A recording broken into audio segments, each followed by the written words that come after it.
जय श्री राम। राम मंगल भवन अमंगल हारी रामा, राम द्रवौ सुदशिरति अजिरि बिहारी सिया रामा। राम अरुण नैन और बाहु विशाला रामा, राम नील जलज तुन श्याम तमला सिया रामा। रम कट पट पीत कसे बर माथा रामा, रम रुचिर चाप सायक दो हाथा सिया रामा।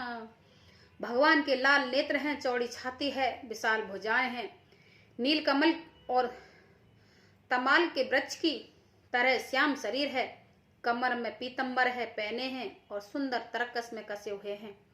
दोनों हाथों में क्रमश सुंदर धनुष और बाण हैं।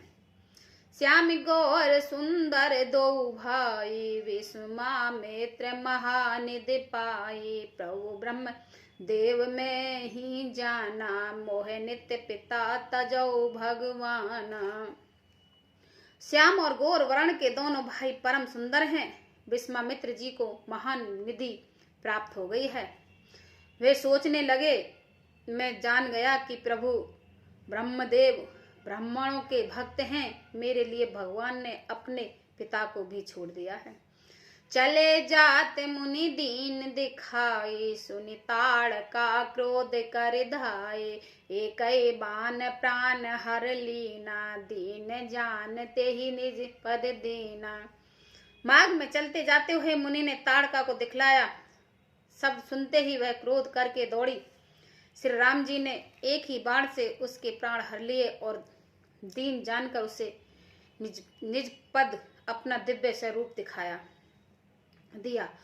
तब ऋषि निज नाथ जिये दीना, विद्या निधि कहो विद्या दीना। जात लगान छोदा पपीसा, अतुलित बल तुन तेज प्रकाश। तब ऋषि विश्वामित्र ने प्रभु के मन में विद्या का भंडार समझते हुए भी लीला को पूर्ण करने के लिए ऐसी विद्या दी जिससे भूख प्यास न लगे और शरीर में अतुलित बल और तेज का प्रकाश हो। आयुध सर्व सप्रत के प्रभु निज आश्रम आन, कंद मूल फल भोजन दीन भक्ति हित जान। मंगल भवन अमंगल हारी, रवौ सुदशिरति अजिरि बिहारी। सब अस्त्र शस्त्र संपूर्ण करके मुनि प्रभु श्री राम जी को अपने आश्रम में ले आए हैं और उन्हें परम हित जानकर भक्ति पूर्वक कंद मूल और फल का भोजन कराया। प्रातः काल मुनि सन रघुराए, निर्भय जग करहो तुम जाए। होम करन लागे मुनि झारी, आप रहे मख के रखवारी। सवेरे श्री रघुनाथ जी ने मुनि से कहा, आप जाकर निडर होकर यज्ञ कीजिए। यह सुनकर सब मुनि हवन करने लगे। आप श्री राम जी यज्ञ की रखवाली कर रहे हैं।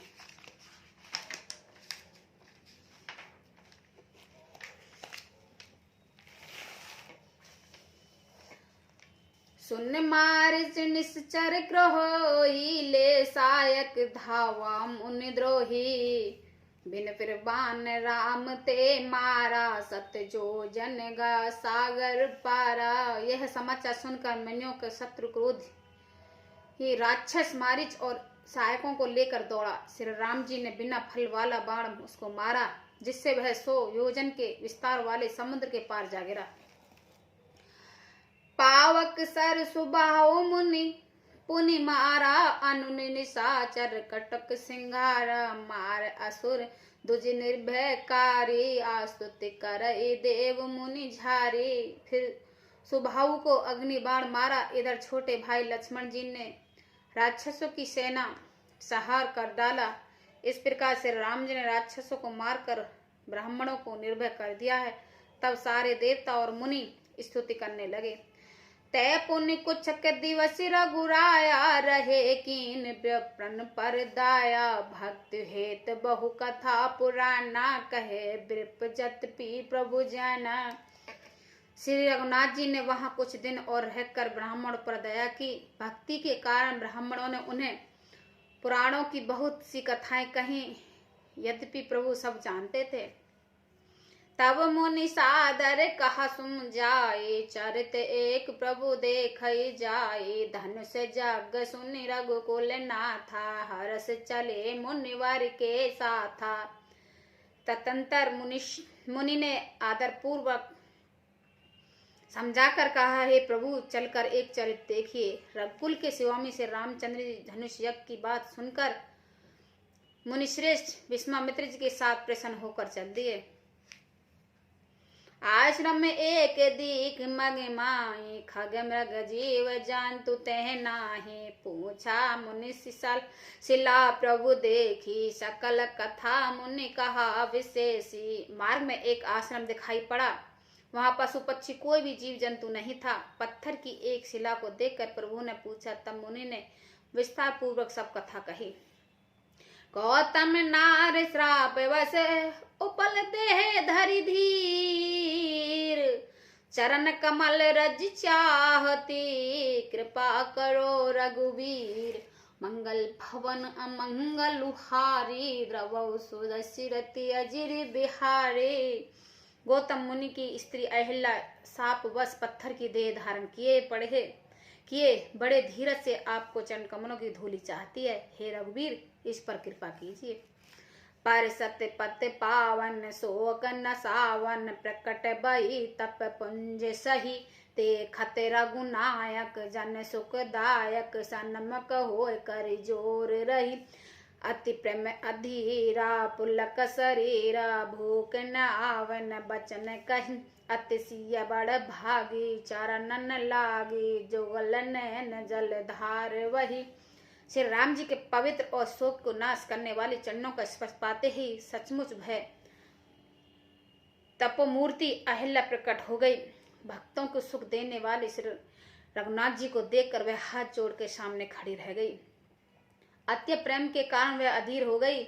उसका शरीर पुलकित होता है, मुख से वचन कहने में नहीं आते। वह अत्यंत बड़ी भागनी अहिल्या प्रभु के चरण कमलों में लिपट गई है और उसके दोनों नेत्रों से जल प्रेम और आनंद आंसू की धारा बह रही है।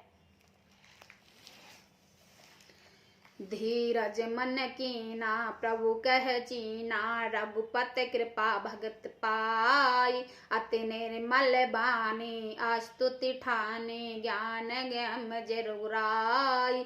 मैं नार अपावन, प्रभु जग पावन। रावण रूप जन सुखदाई।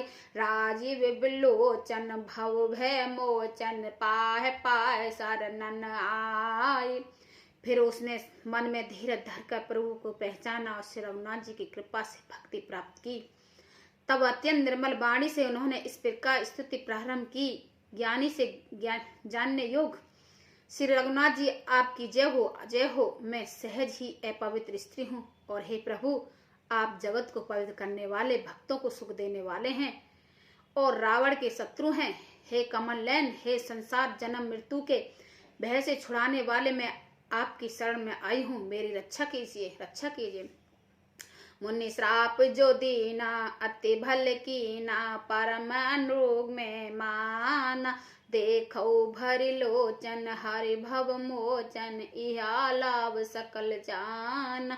बिनती प्रभु मोरी, मैं मति भोरी। नाथ न मंगो बरयान। पद कमल परागा, रसि अनुरागा। मम मन मधुप कर पान। मुनि के जो मुझे साप दिया सो बहुत ही अच्छा किया। मैं उसे अत्यंत अनुग्रह करके मानती हूँ कि जिसके कारण मैंने संसार में छुड़ाने वाले श्री हर आपको नेत्र भर कर देखा है। इसी आपके दर्शन को शंकर जी सबसे बड़ा लाभ समझते हैं। हे प्रभु मैं बुद्धि की बड़ी भोली हूँ, मेरी एक विनती है हे नाथ, मैं और कोई वर नहीं मांगती, केवल यही चाहती हूँ कि मेरा मन रूपी भोरा आपके चरण कमलों की रज के प्रेम रूपी रस का सदा पान करता रहे।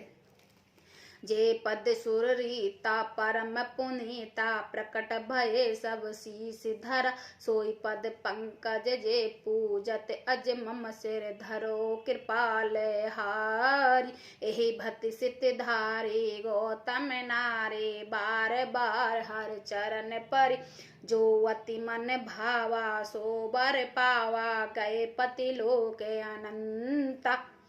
जिन चरणों में परम पवित्र देव नदी गंगा जी प्रकट हुई, जिन्होंने शिव जी ने सिर पर धारण किए और जिन चरण कमलों के ब्राह्मण जी पूजते हैं, कृपाल हरि आपने उन्हों को मेरे सिर पर रखा है। इस प्रकार स्तुति करती हुई बार बार भगवान के चरण कमलों में गिरकर जो मन में बहुत ही अच्छा लगा, उसे वर को पाकर गौतम स्त्री अहिल्या आनंद में भरी हुई पति लोक को चली गई। अस प्रभु देन वंद हरि कारण रहित दयाल तुलसीदास सटते पजू छाड़ कपट जंजाल मंगल भवन अमंगल हारी द्रवो सुदर्शी रति अजिरी बिहारी।